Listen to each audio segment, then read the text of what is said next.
What's up, relatives? Mike Bravo, Kamichi Pili here. I want to start this off really quick with a quote.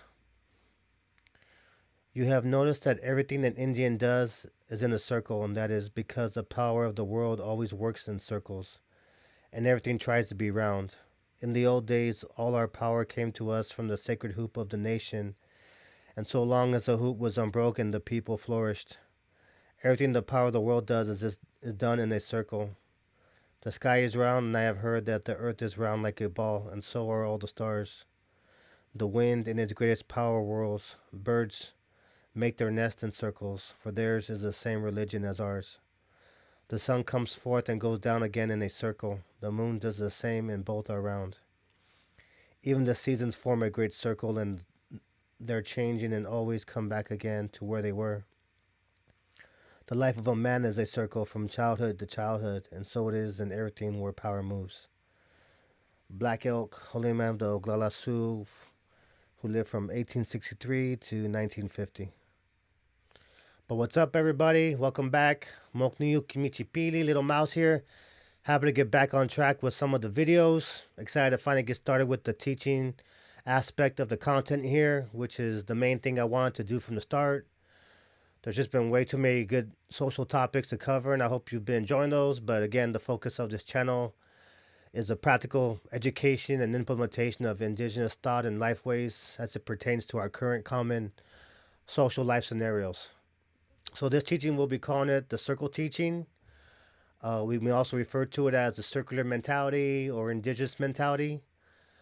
I would say definitely it's probably the most important indigenous teaching and understanding for Native people of the so-called Americas, period. This understanding, as opposed to belief, is the center of reference for all indigenous knowledge, social models, politics, sciences, and spiritualities. It's also the main frame of perspective and reference from which we should scrutinize everything, whether it's about finding solutions and guidance for scenarios in our own life, or figuring out how to correctly interpret accounts of our history, or what the dominant society tries to dictate to us as normal or common sense. But if you haven't already, don't forget to like and subscribe to the channel. Also, this time around, we're going to do something new. We're going to play a fun challenge, a fun game. Can you guess which day and energy sign hold the most significance on the Aztec calendar? And we'll reveal the answer later on in the video, as well as suggest some reading material for this topic at hand. So here's a quick outline of what we're going to cover today. An overview of the circle teaching, a quick overview of the four directions as well as the four circles, examples of a circular mentality, and then an overview of what linear thinking is. And then we're going to juxtapose circular and linear mentality qualities. And then we're going to provide some exercises for exercising your circular thinking. And then lastly, we're going to offer some recommended reading for, to advance on these topics here. So let's start with the overview of the circle concept. The circle is a concept and understanding in all native traditions across the hemisphere. There are different ways in which the circle concept is expressed or visualized, but the core understanding is the same. The circle teaching can be understood as teot in the Nahua Mexica tradition, the root movement or essence that unifies and connects all aspects of life. The team requires its own specific video and explanation, and we'll do one eventually. But suffice it to say for now that it's the same principle. Unity, dynamic, active relationships, and interconnectedness is what we're getting at here. So the circle is not a static book or instructions. It's a living knowledge, a symbol to which we can always refer to. The circle symbolizes wholeness, unity, cycles, movement, balance, community, interconnected and active relationships, respect, equality, completion, reflection, inclusiveness, and strength, just to name a handful. So the circle is a shape that is found repeatedly throughout the natural world. It's a symbol and a concept that reminds us that true power is being in good relationship with natural law, movement, nature, community, which includes humans, animals, the elements, land, and ourselves. Being in a circle allows us to acknowledge and experience each other as and everything as equals and as relatives in the realest sense. Equals worthy of respect. In a circle, everyone can clearly see each other. No one is above, below, in front, or in back of anyone. While these are physical material descriptions of the impact of a circle, it should also be understood conceptually. In the circle, individual health and prosperity are interconnected with the well being of the community, the land, and all beings, aka relatives. Success is not just personal or individual, but it's a reverberation and reflection of the prosperity of the collective community, circle, or relations. This contrasts with the linear Western mindset where success is often seen as an individual pursuit. If you compare the circle to the line, in the line there's a front, back, first, last, up, and down. People cannot see each other without some type of struggle. While this is a physical example of how the circular value compares to the linear, it should also be understood in a conceptual way. The circle also reminds us that land is not merely a resource, but a sacred relative, an ancestor that nurtures and sustains us, our first teacher. In caring for the land, we honor her role within the circle and recognize our shared responsibility for her well being. Exercising our indigenous circular mind, we can also understand that our sacred Mother Earth, Tlalantzin, does not belong to us. Rather, we belong to her. We are her children. In the circle, everyone and everything is equal in importance and value. All life is respected for its unique gifts. Everything has a purpose and a place and are connected, interdependent, and in constant dynamic relationship with each other. Everyone and everything has its unique purpose, strengths, and gifts. Our gifts should be acknowledged and honored, but we should not make the mistake of thinking we are above or superior to the next person or thing. We also have our weaknesses or things that we're not so skilled at, but they should not be mistaken as being deficient. Being different is not deficient. That's an important thing to remember. Our strengths and limitations alike are part of the role in the circle. Every being's gifts are essential, and everyone and everything has a purpose to the circle. Whether that circle is your family, community, or the world, organization, etc. Maybe you've heard the term Mitakuyasin, which is Lakota, or Nochtinamekayotsin, which means all my relations and Nahuatl. This is what is being evoked here when we hear these words. We are all related, all things, humans, animals, trees, water elements, spirits, and even things that are unexplainable.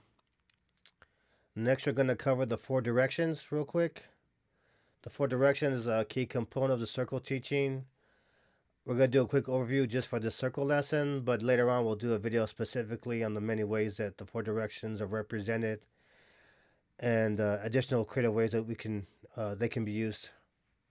And just a special note, these are the colors for the Mexica, Nahuatl, but every nation has its own unique colors and specific symbolism. No one is more correct than the other. This is just how the Mexicas did it, the colors they use is the symbolism. So the important thing for now is just to understand the concept of the circle and connectedness. So again, this is just a quick overview of the 4 directions and some of the main things that they can symbolize. The first one here is just the symbol of the directions: north, east, south, west. Next are the elements: the fire, the water, the air, the earth. Next is the aspects of self: your mental, your physical, your spiritual, and emotional aspects. Next is the stages of life, which is child, youth, adult, and elder. And then the last one is just a circle showing all relations. So you'll see in one quadrant the land, trees, maybe I think it's some water right there as well. Next you'll see a turkey representing the animal nations. And then you see the humans, the 2-leggeds as they say. And then in the next quadrant you'll see the elements: the fire, the water, the air, the earth, right? Everything has spirit, everything has life, and everything's connected. So as you can see, nature is a mirror, a reflection of us as humans. I want to highlight the family structure graphic as an example of the necessity for balance. This strengthens a family, but when one element is missing, it puts stress on the other elements and can create an imbalance. For instance, let's say a man or the father is incarcerated due to racist laws, right, which puts more pressure on the woman, the wife, to compensate for the family's livelihood and care for the children. As you can see, that stresses every other aspect of the family circle, which can cause something like children possibly falling into a cycle of imbalance due to the lack of family structure, wholeness, and stability. thus repeating harmful cycles that will likely adversely affect the collective family and community as well as the individual themselves. And that's just one example, but the main point is the need for balance and respect for all elements and roles within the circle. With the self circle, with the self aspects, you can see the need to balance aspects of yourself as well. The fire can be said to be our path of heart or our passion, the water, our emotions, the wind, our communication and intellect, the earth, our body, and our material stability. So again, you can see how the medicine wheel, or this the four directions can reflect. Since we're all related, we're all of similar nature. You know, our lives and our likeness is mirrored in other aspects of life as well, and vice versa. We can also understand this visual circle diagram for other things, including community organizing, general problem solving, or understandings. Like, let's say, for instance, let's think about the topic of race. And by looking at this real quick and understanding, our strive for balance and equality and respecting all life, what people and cultures are being overly represented in social and political aspects of our lives and our society. So, right, this is just, again, just something to kind of give an example of how it could be used. But, that topic of race is for another day, but I just wanted to give you a quick example of how it might be used. Next, we'll move on to the Four Circles teaching. Again, this is just a quick overview, and all these are merit their own lesson and video, which we'll definitely do. But again, if you want to cover, touch on it real quick, we have it on the Six Sun Riders website. You can go check it out. If you think back to the graphic showing the aspects of self, the mental, physical, spiritual, emotional self, and the need for balance. When we radiate that balance or imbalance, we can positively or negatively affect ourselves, our families, and our communities. A balanced relationship with the collective reaps well being, whereas unbalanced relationships will only bring grief to ourselves and others. We can't give what we don't have, basically. So, balancing these dimensions within ourselves, our family, and our communities is essential. Again, with this, we'll have a video for this later on, but I just wanted to touch on it real quick. And if you look at this graphic, it resembles like a ripple effect, right? And that's exactly goes back to understanding how important we are to the collective. Again, going back to the idea that everybody has a role, everybody has gifts, everybody has strengths and unstrengths, right? Which might be filled in by somebody else or something else, right? But the point is that to whatever we have and whatever aspects of ourselves, we need to keep them polished and respect, respect balance of the elements within ourselves, the elements around us, and the elements within the community, within the family, etc. And how that can affect affect us as individuals, affect our immediate family, affect our immediate community, and affect the larger community at large. So again, I think it's a graphic really reflects how powerful and important we are as individuals. So don't ever forget that. So let's go into the qualities of circular thinking. Alrighty. Number one, community well-being and responsibility oriented. Prioritize the health and harmony of the collective above individual success. Recognize that your well-being and success is deeply interconnected with the prosperity of your family, community, and the earth and all relations. Number two, understanding that animals, land, and elements as equals, as relatives, as teachers. See the animals, the land, and elements as sacred relatives with wisdom to share. Treat them as living teachers whose cycles and behaviors help us understand ourselves and guide us and maintain the balance and harmony. Number three, generosity. Giving freely and without fear, knowing that the true abundance flows from being in a respectful relationship with Mother Earth, your community, and all aspects of life. Generosity sustains the circle and keeps you aligned with the frequency of abundance. Number 4, balance and moderation. Live in harmony by taking only what is needed and avoid excess. Recognize that balance requires ongoing care and is essential to sustaining resources, aka relatives, for future generations. Number 5, understanding that God, quote unquote, and sacredness are everywhere and in everything. Recognize the sacredness inherent in all beings, places, and moments. Divinity is not confined to one place or person, but flows through everything, weaving and weaving the circle of life into a dynamic, interconnected whole. Number 6, understanding that life is cyclical. Life moves through cycles of birth, growth, death, and renewal.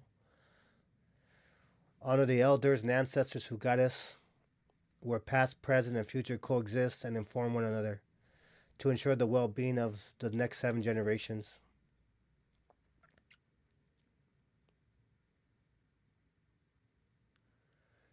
Humility and interdependence.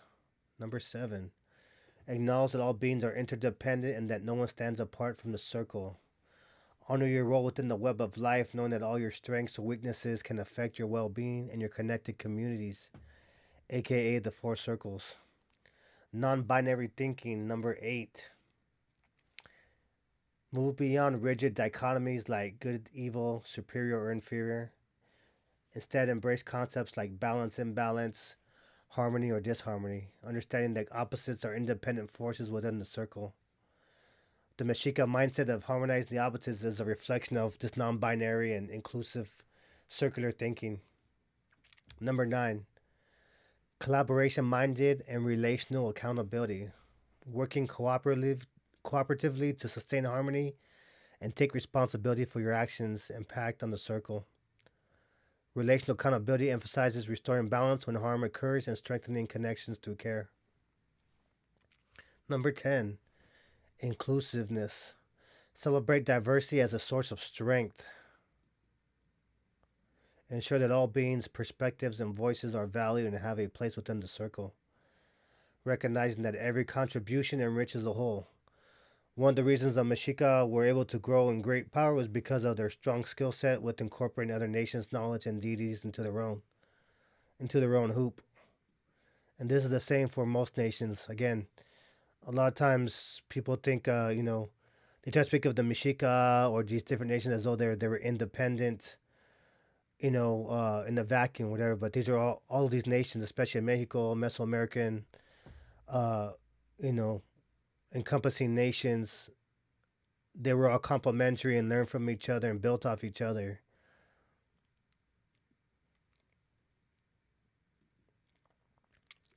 Moving on, number 11, acceptance.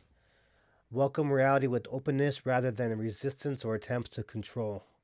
Acceptance allows life to flow naturally, teaching us to navigate change with grace and flexibility. Number 12, intuitive heart based knowledge. Trust the wisdom of your heart and intuition as a complement to rational, mental oriented thoughts. True understanding emerges through direct connection with one's entirety, information coming from one's full sense of being, as well as the context of the collective environment. Number 13, gratitude and reciprocity. Practice daily gratitude for the gifts you receive from life and the earth and others. Act with reciprocity by giving back to the circle, ensuring that we are all in the best possible, impeccable relationship with everything we are connected to. And so, just a note to this is just like 13 ways I try to describe qualities of circular thinking, but of course, there's a lot more. And then later on in the video, I'm gonna juxtapose the linear versus circular versus linear thinking, which is to say, indigenous thinking versus Western European thinking. So you can get a better grasp of it, but maybe in a different video we'll expand and really kind of get into the nuances of, to help you polish up and exercise ways to identify the linear values so that we can implement our circular values, right? To bring balance to the circle. I think we can agree that things are out of balance. Next thing we're going to move on to what is linear thinking. In a linear mentality, binary thinking is enforced. There's a front, a back, a first, a last, a up and down, right and wrong, good, evil, etc. People cannot see each other without some type of struggle. While this is a physical example of how the circular value compares to the linear, it should also be understood conceptually. In today's dominant society, certain people and things are mistakenly considered to be better than others. If you can imagine a vertical list with a top position being better or a bottom position considered bad or not good. So let's see. A person with lots of money would be considered at the top, but would be considered more worthy of respect than the person with low income who would be considered at the bottom, right? A person who went to college would be considered smaller or more knowledgeable than the person who's maybe rich in experiential knowledge, who might be considered at the bottom.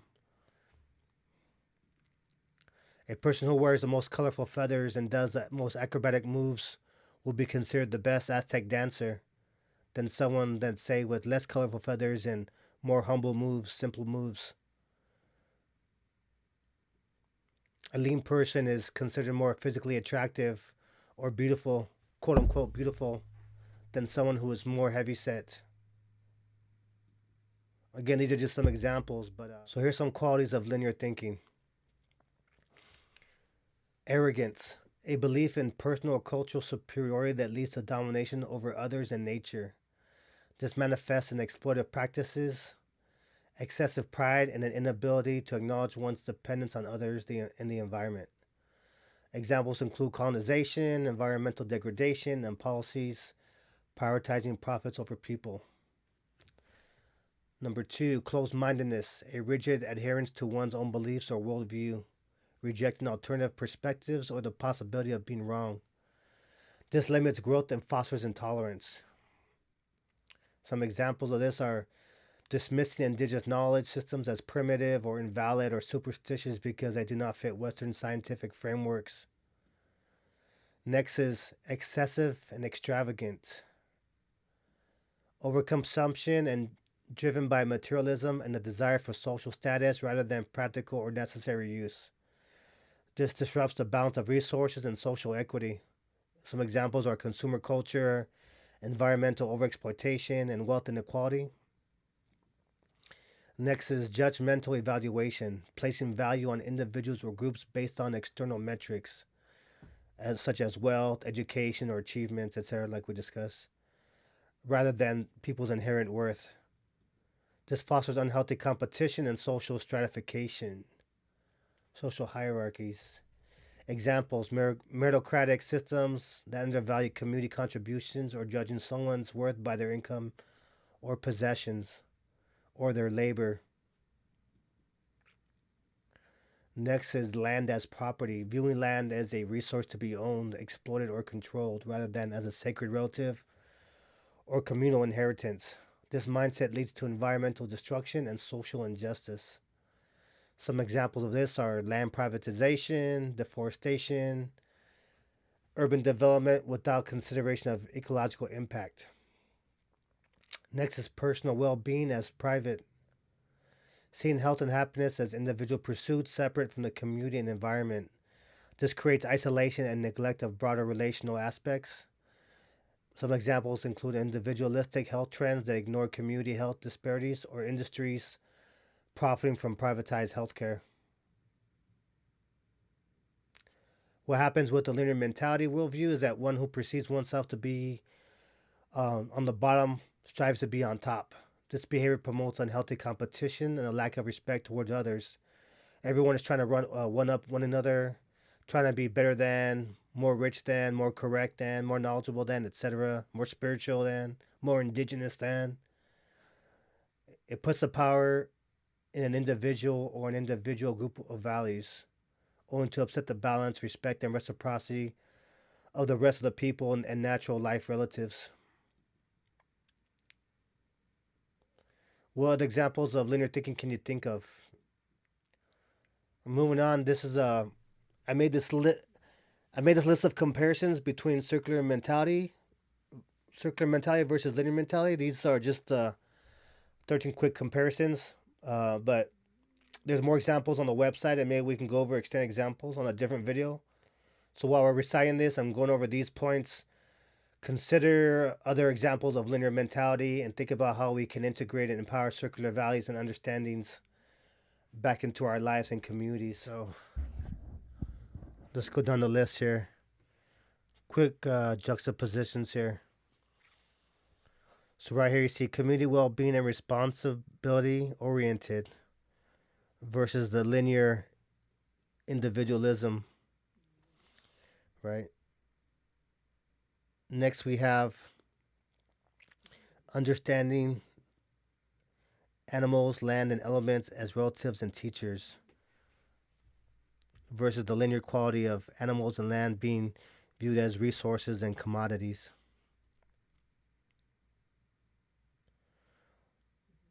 Next is the circular quality of generosity versus the linear Western quality of greed and hoarding that accumulates wealth and resources without regard for the well-being of others. The circular value of balance and moderation takes only what is needed, avoiding extremes and assuring sustainability versus the linear quality of excessive extravagance, which values excess, overindulgence, and waste as symbols of status or success. Next is the circular quality of understanding that God, so-called God, and sacredness are everywhere.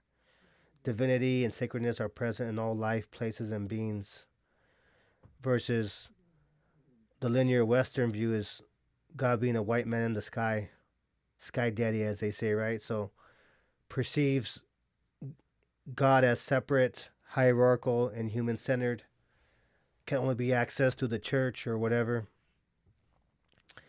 Next is understand that life is cyclical. Recognize the cycle of life, of birth, growth, death, and renewal, versus the linear thinking of life is linear and final. Views life as linear progression with a definite beginning and end. And this is also something, a good thing to kind of recognize when we're studying Indigenous history, is that a lot of times people want to put a beginning and an end to what they consider Indigenous tradition, right? So once Indigenous tradition, let's say we came in contact with the Spaniards or vice versa, whatever, right? When things started to kind of shift and change and how to kind of readjust given the new people entering the hoop, the new people entering the circle, right? And creating disarray. A lot of times people assume or talk as if there's now an end to Indigenous tradition, which there isn't. It always perpetuates. That spirit perpetuates. All right, moving on. The next one is humility and interdependence. Acknowledge that no one exists in isolation and values the contributions of all, versus arrogance, which exalts the self above others, ignoring interdependence. Next is non binary thinking. Embraces balance and interconnected opposites, versus the linear quality of binary thinking, which reduces complexity to good, evil, superior, inferior, and rigid dichotomies. We touched on that earlier. Moving on is collaboration minded and relational accountability. Seeks cooperative solutions and mutual accountability and maintaining harmony. Versus the linear quality of being competition minded, prioritizing winning, dominance, and self interest over collective well being. Inclusiveness, circular quality of inclusiveness, celebrates diversity and ensures that all beings and perspectives and roles are valued, versus the linear quality of exclusion, which marginalizes or excludes those seen as different or less valuable. The next is the circular quality of acceptance, welcomes reality as it is, focusing on adaptability and coexistence, versus the linear Western quality of possessive domination, seeks to control, dominate, and impose order on others and the environment. Next is intuitive heart based knowledge, values emotional resonance, and experiential learning alongside mental logic, versus the linear quality of the need for material proof and mental logic, relies on tangible evidence and intellectual reasoning, dismissing intuition and other forms of knowledge gathering. Ugh. Sorry, this video cut off over here, but the next is gratitude and reciprocity. Express gratitude and gives back to sustain the circle's balance, showing respect, versus the linear quality of entitlement and freeloading mentality, expects rewards or benefits without contributing or recognizing interdependence and responsibility.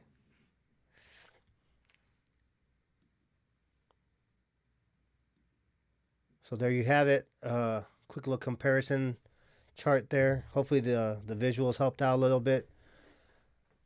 Try and get a little more fancy with my video production here, so I appreciate the patience. So back to answer that question that we posed earlier, which we asked, which is the most important sign on the Aztec calendar?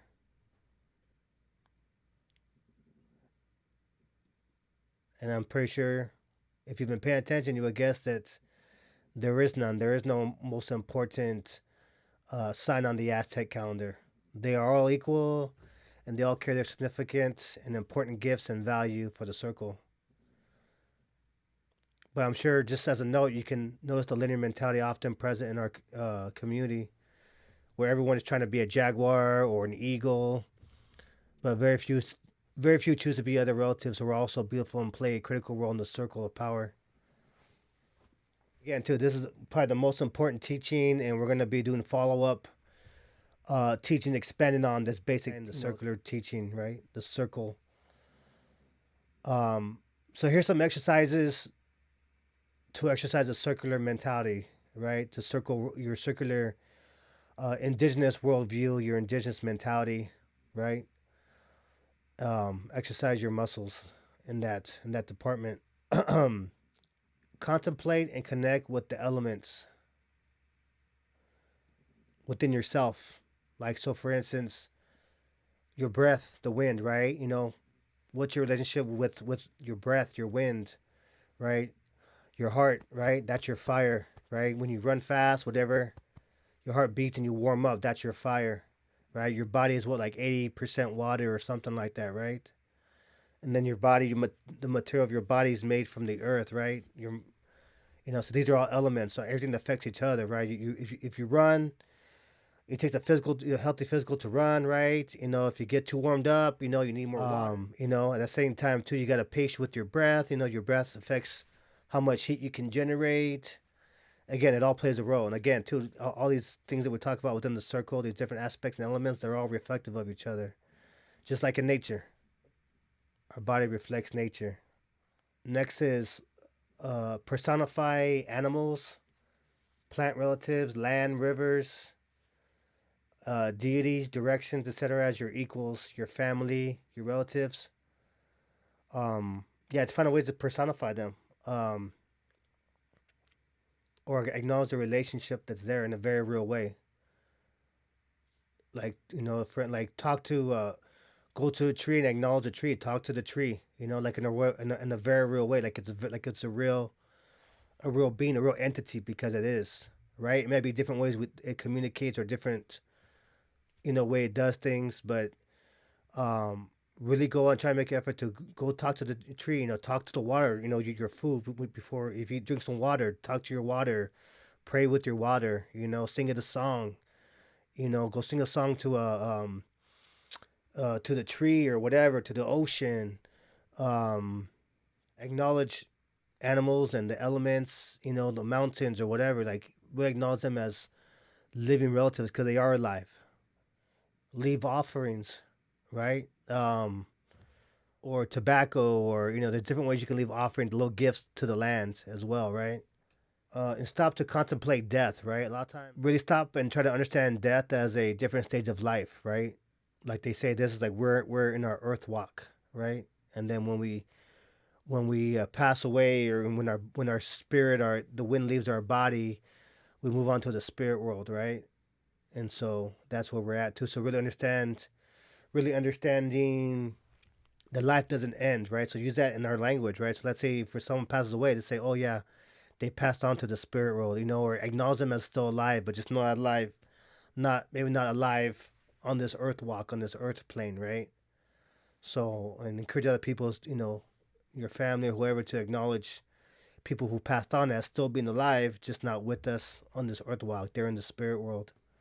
Again, too, that's a whole nother level of access, a whole nother level of reality and support that we can have, versus being taught that, you know, death is final, right? And there's nothing after this.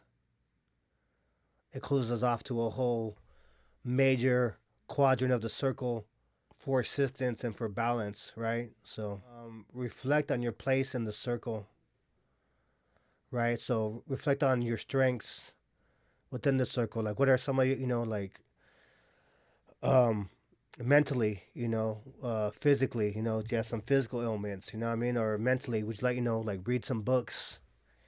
Emotionally, maybe just you're very sad, or you're up and down a lot too, you know what I mean? And again, too, a lot of times there's ways one thing can help balance other elements out, right? So like I found yoga to be really good too, right? Where I'm taking care of my physical, I'm stretching and I'm breathing, right? Embracing my breath, the wind element within myself, the wind relative within myself, right? And I'm stretching, and at the same time it releases stress or whatever, and it helps me kind of manage my emotional side as well. And at the same time, it's good for resting the mind as well. Um, so yeah, just reflect on your place in the circle, on your strengths in the circle. Reflect on your family stability with the family circle, like or maybe people that like let's say if you have like you have family and there's no father around, or there's no mother around, or there's no grandfather around. Think about the qualities of these different individuals, or the roles that they play in the person's life, right? And maybe how you can help out, or even within your own family too, like what qualities or elements need to be balanced out, or do you have to compensate for, or just to be aware of those energies, as well as considering, like, let's say, okay, yourself, and then your family, and then your community, right? Like, how much is how's the physical health of people in your community, the mental health, maybe in terms of education, right? The emotional well-being, right? Like, what's a lot of times, violence is a product of poverty and ignorance, right? So, like, a lot of times, if um, some of these other areas are fulfilled, it eliminates some of the violence in the community, right? Again, too, like, just using it to reflect on what elements are abundant within the community, and which ones are lacking, right? To consider where they are out of balance and what can be done to heal those circles. Um, reflect on your relationship with all things, peoples, animals, and the land, right? So even like your house, right? Like, wow, like you know um, I have this desk, right? This wood, this wooden tabletop. Where did this come from? Like uh, who packed it? Who drove it to the store for me to buy, right? Who where that wood come from, where these materials come from, how much like who put it together, who made these parts, etc. Too, like really kind of reflect on where what your relationship is to these things that you have, right? Whether it's your food, the clothes, like what animal did this come from, right? What this button or whatever, these glasses, think about those relationships, how you relate or connect to these things that you have, or these things in your home, and how can we make those relationships as impeccable as possible. When you're dancing and you're running, right? Can visualize that when you're walking, or your feet touching the floor, dancing and running. Understand that as a relationship with the earth, right? Again, this is just to try to put yourself indigenous mindset, your clothing, maybe your books, your food. There's a relationship there. Acknowledge it and consider ways that you can connect and make it the best possible relationship given your abilities and resources.